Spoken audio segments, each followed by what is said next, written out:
we were talking about your banjo playing and you being so involved with the banjo from an early age. And, when people start to play any sort of instrument, they're always thinking about what they're doing with their hands or thinking about the chord shapes that they're making. Or a lot of that is they're thinking about what they're doing and not really playing the instrument. At what point in your banjo playing did you start playing in a subconscious way without having to think about what your hands were doing? And when this happened, how did you accomplish this? Okay, Andrew, the only way that I know how to answer that is sort of give you a conceptual idea of what I believe about competence. And I believe that there are 4 levels of competence that we go through in anything. And the first level being unconscious incompetence. That's where we don't even know what we don't know. That was me sitting in front of a television in 1961-62 watching Earl Scruggs on the Flatt and Scruggs show, Martha White show, and thinking, well, shucks, I can do what that guy's doing. I was unconsciously incompetent, and I didn't know I didn't have a clue about what was out there, but I just had confidence in myself that I might be able to do that. All right? Well, after a while, my dad gets me the little banjo. I get my little $2 banjo there, and they sew the hide head up with fishing line and get 5 strings on it, and I get introduced to Homer Israel. He teaches me how to work my thumb and my index and middle finger with picks on them and make rolls and such as that, and shows me the basic chord patterns out of my left hand. And boy, I thought right there when I've been playing 3 or 4, 5 or 6 months that I could play Cripple Creek just about as good as anybody ever played it. Well, at that point, I'd probably achieved the second level of competence that I speak of, and that is conscious incompetence. I knew a little bit about what it was to be done out there and everything, but the reality was I wasn't very good at it. I might have thought I was, but once my dad got a tape recorder and brought it into the house, I found out different real quick. So after playing for a couple of years around and everything and starting to get a little bit of attention and dreaming that I might be able to get out of the trailer parks playing the banjo, I became consciously competent. I got to work because of the nature of my dad taking me to play with anybody around, my interaction around fiddlers conventions by that point, everything else. By the time I was 15 or 16 years old, I got myself to a place where I could play the banjo in most bands that were around. I'm not talking about professional ones, but the bands which entered the contest at Union Grove and Galax and everything, I could play well enough that I would have fit in most any of those bands. All right, the level you're talking about is where you become unconsciously competent. And I've thought a lot about that because, and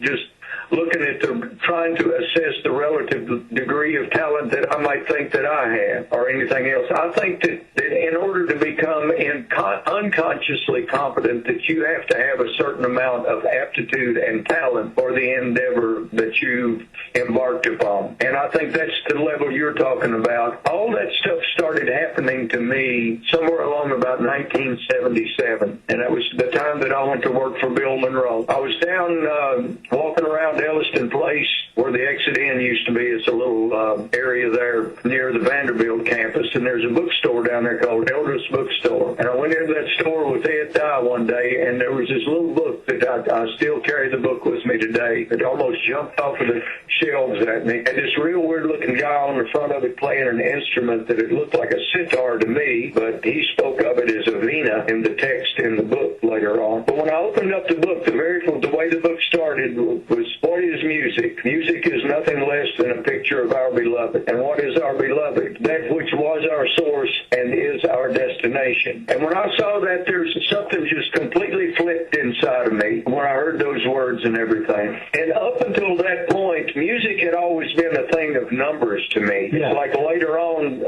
in my life, I realized that I met what I perceived 2 consummate geniuses while I was working in the realm of bluegrass music. And one of them was obviously Bill Monroe, and the other one was a fellow named Bill Keith, who's a banjo player from Massachusetts. And with Bill Keith, everything in music reduced itself to a pattern or a form. There was some numeric explanation for everything in it. It always reduced itself to numbers. Whereas in Monroe's world, the whole thing was more just the unfolding of organized sound. There are 2 ways, they just had 2 completely different ways of looking at the nature of music. At that point, I just happened to be affiliated with Bill Monroe, and I got to see that whole thing conceptually laid out on the table in front of me. of somebody who just played for the pure sound of it. You'd ask me, Monroe, what key is it? You know, I got this new tune I'm working on. Let's play along with it. Well, what key are you playing it in, Mr. Bill? And he'd strike a chord on the mantle and say, that one right there. Oh, wow. He wouldn't say B, E,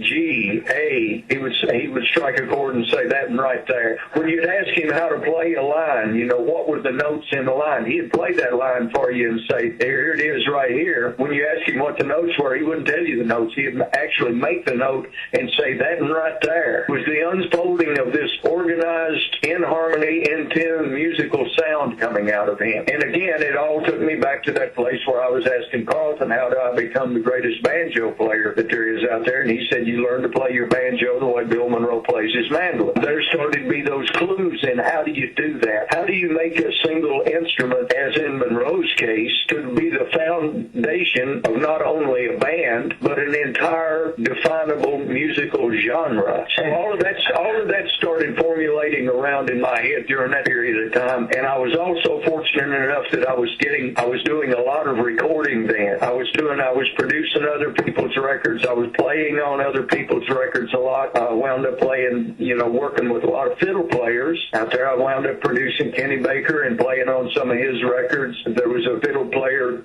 other fiddle players that I worked for back then and everything, along with working with singers. So I'm trying to play my banjo in such a way through all that I have got an identity that I can make an identifiable sound. And to me, I'm still working on that process. It just sort of evolved. That's one of those things where you can't think about it.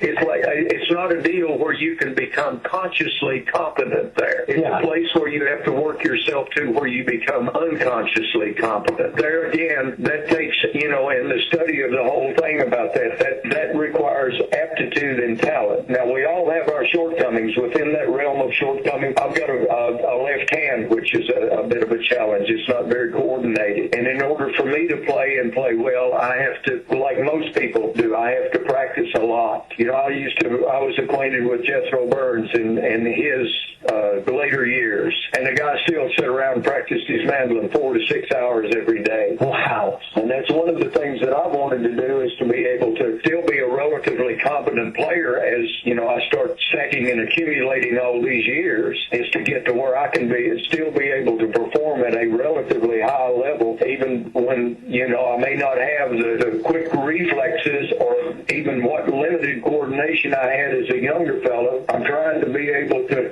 still be able to play when I get old. And I'm starting to knock on that door right now.